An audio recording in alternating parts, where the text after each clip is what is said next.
48 pages of export regulations, hundreds of restricted technologies, thousands of compliance officers. And yet, some of China's most important semiconductor companies continued buying the tools, software, and expertise they needed. That sounds impossible. After all, if Washington spent years tightening export controls against China's advanced chip industry, how could Chinese firms still make progress? Were the sanctions ineffective? Was there a massive underground smuggling network nobody noticed? Not quite. The more interesting answer is far less dramatic. From the very beginning, parts of America's export control system contained legal gaps, not because officials wanted them there, but because modern technology supply chains are incredibly difficult to regulate. Those gaps became pathways. Companies learned where the boundaries were. Lawyers interpreted every sentence, and businesses adapted faster than policymakers expected. That's why this story isn't really about breaking the rules. It's about understanding the rules better than the people who wrote them. That distinction matters because semiconductors aren't just another industry. They're buried inside smartphones, electric vehicles, fighter aircraft, data centers, medical equipment, satellites, and increasingly, artificial intelligence. Whoever controls the flow of advanced chips gains leverage over industries worth trillions of dollars. A delay of even a few years can reshape the balance of technological power. One detail often gets overlooked. The United States didn't simply ban chips. The restrictions targeted very specific technologies, manufacturing equipment, software, performance thresholds, and end users. Every definition mattered. Every technical specification mattered even more. When regulations become that precise, every sentence creates an opportunity for someone to ask a simple question. What exactly isn't prohibited? Law firms, compliance teams, and multinational corporations ask that question every day. And in many cases, they found answers that were completely legal. Before going further, it's worth acknowledging the American argument. Export controls were never expected to freeze China's semiconductor industry overnight.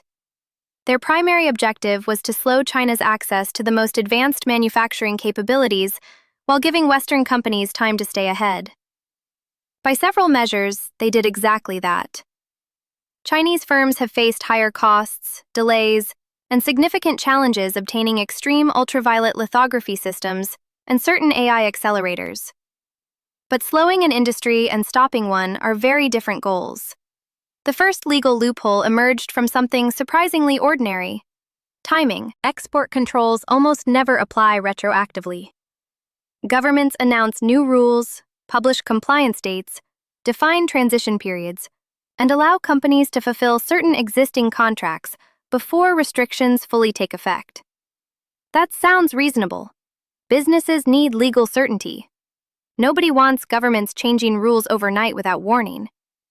Yet those transition periods created a race. Whenever new restrictions were rumored or officially announced, Chinese companies accelerated purchases. Equipment orders increased. Warehouses filled with spare parts. Essential components were stockpiled months before regulations became enforceable. Even software licenses and maintenance agreements were often renewed for years in advance, where regulations still permitted them.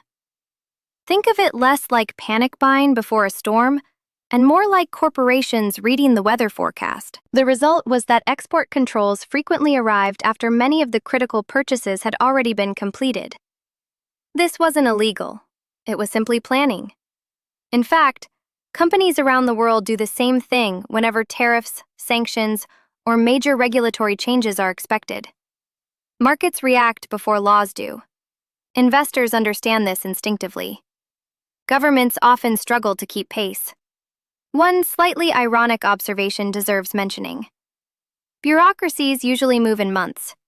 Global supply chains often move in days. The paperwork rarely wins that race. Of course, stockpiling only buys time. Spare parts eventually wear out.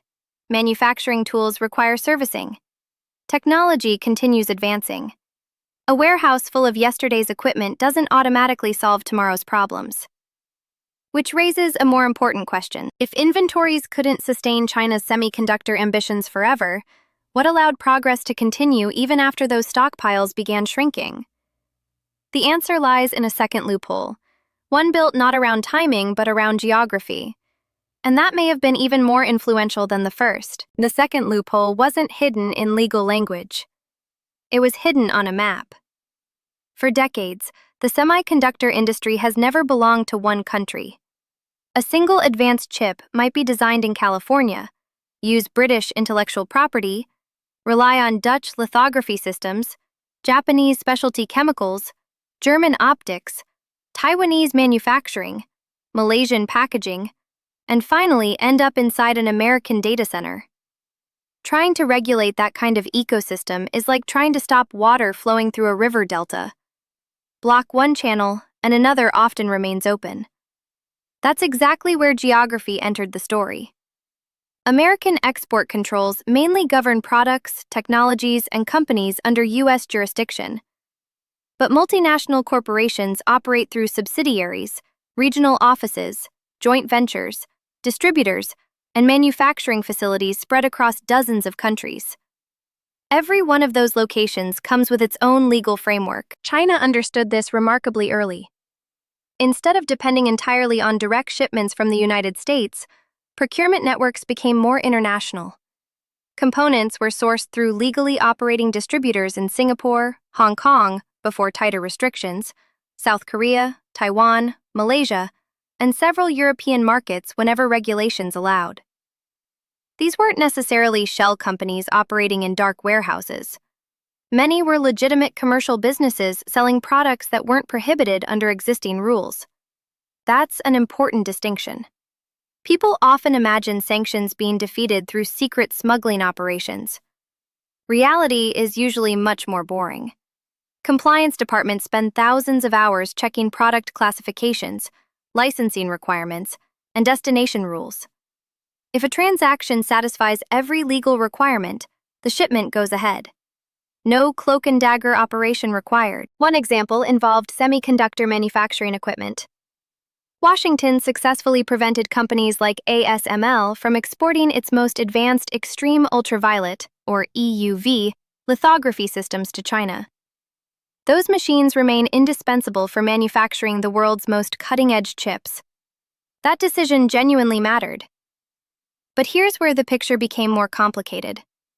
Older deep ultraviolet, or DUV, lithography systems were still available under various licensing arrangements for years because they weren't automatically covered by the same restrictions. Those tools weren't the newest generation, yet they remained extraordinarily capable when combined with sophisticated manufacturing techniques. Could they completely replace EUV? No. Could experienced engineers squeeze far more performance from them than many outsiders expected? Absolutely. SMIC's reported production of advanced class chips demonstrated that older equipment, clever engineering, multiple patterning techniques, and relentless process optimization could narrow part of the technological gap. It didn't erase America's advantage, but it proved something policymakers had perhaps underestimated. The newest machine isn't always the only path to progress. That realization forced regulators into an uncomfortable position. Each time restrictions expanded, companies examined the updated rules looking for products that remained outside the prohibited categories. If a certain model was banned, perhaps an earlier generation remained legal. If one software package required a license, another version might not. If one component crossed the technical threshold, another with slightly lower specifications could still be exported. Again, completely legal. Export control lawyers sometimes joke that regulations are written in black ink, but interpreted in shades of gray. There's more truth in that than many people realize. Washington responded by gradually tightening the foreign direct product rule, expanding restrictions on overseas manufacturers using American technology. The rule became significantly broader after 2020, and again following the sweeping October 2022 controls. Suddenly, even companies outside the United States could find themselves subject to American export laws if their products depended on certain U.S. origin technologies or software. That was a major shift. It dramatically increased Washington's reach across global supply chains. Yet it also revealed another challenge. The semiconductor industry had spent 30 years becoming deeply interconnected. Untangling those relationships wasn't something any government could accomplish overnight. Every additional restriction required balancing national security against economic costs, diplomatic relationships, and the interests of allied companies. Some allies supported tougher controls enthusiastically. Others worried about losing billions in legitimate business. Neither side was entirely wrong. My own view is that policymakers underestimated how adaptable multinational supply chains can become under pressure. Businesses rarely stop operating simply because regulations change. They reorganize, redesign logistics, hire more compliance specialists, and search for lawful alternatives. That's exactly what profit-driven organizations are built to do. But geography wasn't the only legal advantage China found. The third loophole was even more subtle, because it wasn't about products or locations. It was about people. And in technology, people often matter more than machines. Machines don't innovate. People do. That may sound obvious, but it's probably the most underestimated factor in the entire export control debate. Governments can restrict hardware. They can license software. They can monitor shipments crossing borders. Regulating human knowledge is far more complicated, especially in an industry where experience accumulated over 20 years can't simply be downloaded from a server. This became the third legal loophole. For years, America's export control framework focused primarily on tangible products, machines, chips, manufacturing equipment, software, and technical data. Human expertise occupied a much grayer legal space. Engineers changed jobs. Researchers attended conferences. Universities collaborated on academic work. Specialists moved between companies across different countries. Most of that activity was entirely lawful. China didn't need to recruit thousands of foreign engineers overnight. It only needed enough experienced people to accelerate learning curves inside strategically important companies. Consider how semiconductor manufacturing actually works. Owning a lithography machine doesn't automatically mean you can manufacture world-class chips. The equipment has to be calibrated with astonishing precision. Process recipes must be refined over months or years. Defect rates need constant reduction. Hundreds of tiny adjustments determine whether a production line achieves commercially viable yields or becomes an extremely expensive collection of metal. That's institutional knowledge. And institutional knowledge usually travels with people. China invested heavily in attracting overseas talent long before export controls became headline news. Some engineers returned because salaries became competitive. Others wanted to build companies at home. Some joined ambitious national projects backed by provincial governments and investment funds. None of those decisions were inherently illegal. Western companies, meanwhile, trained generations of highly skilled specialists who eventually retired, relocated, or accepted opportunities elsewhere. That's normal in every global industry. The legal question wasn't whether engineers could change employers. The legal question was what technical information they could legally transfer. Washington eventually responded by tightening restrictions on U.S. persons supporting certain advanced semiconductor manufacturing activities in China. The October 2022 rules significantly expanded these limitations, making it much harder for American citizens and permanent residents to assist advanced Chinese fabrication facilities without authorization. That move surprised many people inside the industry. Some engineers resigned almost immediately from Chinese companies because continuing their work could violate the updated regulations. Others waited for legal guidance before deciding what to do. Compliance departments suddenly found themselves interpreting hundreds of pages of highly technical rules. The restrictions were serious, but they also illustrated something important. The rules had to become much broader precisely because earlier regulations hadn't fully addressed the human dimension. By then, however, years of experience had already accumulated inside China's semiconductor ecosystem. That doesn't mean China became technologically independent overnight. Far from it. There are still major weaknesses. China remains heavily dependent on imported electronic design automation software at the highest level, advanced semiconductor manufacturing equipment, certain specialty chemicals, precision measurement systems, and leading-edge fabrication technologies. Closing those gaps could take many more years. Critics of export controls often argue they failed because China continues producing increasingly capable chips. Supporters point to the same evidence and reach the opposite conclusion. They argue China is succeeding despite enormous obstacles, not because the restrictions were ineffective. Personally, I think reality sits somewhere in between. The controls undeniably slowed progress. Development became more expensive. Research timelines stretched. Access to the latest equipment narrowed considerably. But slowing isn't stopping. That's the distinction many public discussions miss. Remember the contradiction we opened with? America built one of the most sophisticated export control systems in history.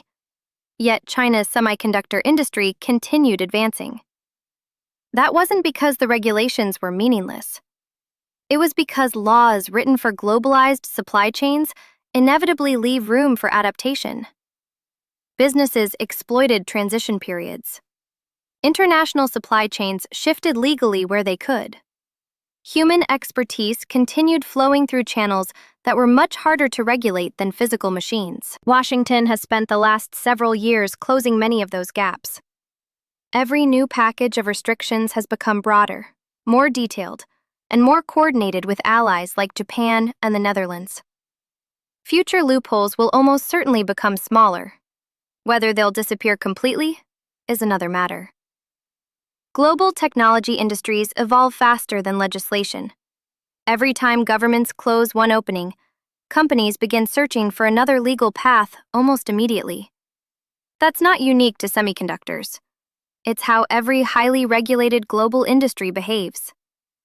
My prediction is that the next phase of this competition won't be decided by who writes the toughest export rules. It'll be decided by who innovates faster than those rules need updating. History suggests technology usually outruns regulation, even when governments have the best intentions. And perhaps that's the biggest lesson from this entire story. In the semiconductor race, the law can slow momentum. It rarely decides the winner. If you enjoyed this breakdown, consider subscribing. The next time headlines announce another round of export controls, you'll know the first question worth asking isn't what was banned, it's what still wasn't. Every loophole we've discussed shared one characteristic. None of them depended on breaking American law. They depended on understanding it, sometimes better than the people drafting it. That's an uncomfortable conclusion, because public debate often treats export controls as an on-off switch. Either they work or they don't. Reality is far messier. These policies were never magic. They were designed to slow technological progress, raise costs, and buy time for the United States and its allies to maintain their lead. By those standards, they achieved meaningful results. Chinese semiconductor companies still face enormous challenges producing chips at the same scale, cost, and consistency as the world's leading manufacturers. Access to cutting-edge EUV lithography remains blocked. High-end AI accelerators from companies like NVIDIA and AMD have become much harder to obtain. Advanced electronic design automation software is still dominated by Western firms, and many critical manufacturing tools remain outside China's reach. Those aren't small obstacles. They're some of the hardest engineering problems on Earth. But here's where the story takes another turn. Every year that passes, China becomes a little less dependent than it was the year before. Companies such as SMIC, Huahong, Nara Technology, AMEC, and a growing network of domestic suppliers continue investing billions into replacing foreign technology piece by piece. Progress isn't linear. There are setbacks, failed projects, and expensive mistakes. Yet the overall direction hasn't changed. That's why many analysts have shifted their language. A few years ago, discussions focused on whether China could catch up. Today, the conversation is increasingly about how long it will take and which technologies will remain hardest to replace. Those are very different questions. I also think Washington has learned from the earlier loopholes. Recent export control packages are noticeably broader than the first wave. They're coordinated more closely with allies like Japan and the Netherlands. Licensing standards have tightened. The foreign direct product rule has expanded. Definitions have become more detailed, leaving less room for legal interpretation than before. In other words, policymakers aren't standing still either. This has turned into a constant cycle. China adapts, the United States updates the rules, China adjusts again. Then another round of restrictions arrives. It's becoming less like a single sanctions campaign and more like an ongoing technological chess match, where every move triggers another. The interesting question isn't who wins the next move. It's who can sustain this pace for the next decade. Because semiconductor leadership isn't decided by one regulation or one breakthrough. It's built through thousands of engineering improvements, billions of dollars in investment, reliable supply chains, and a workforce capable of solving problems that have never been solved before. That's why I don't believe the future of this competition will be determined solely by export controls. Innovation usually moves faster than regulation. Governments can delay progress. They can make development more expensive. They can protect strategic advantages for a period of time. What they struggle to do is permanently freeze technological capability, once enough countries decide they're going to build it themselves. If history is any guide, the semiconductor race is entering a phase where self-sufficiency matters just as much as technological leadership. Every major power now wants resilient supply chains, domestic manufacturing, and fewer strategic dependencies. China is pursuing that goal aggressively, but it's not the only one.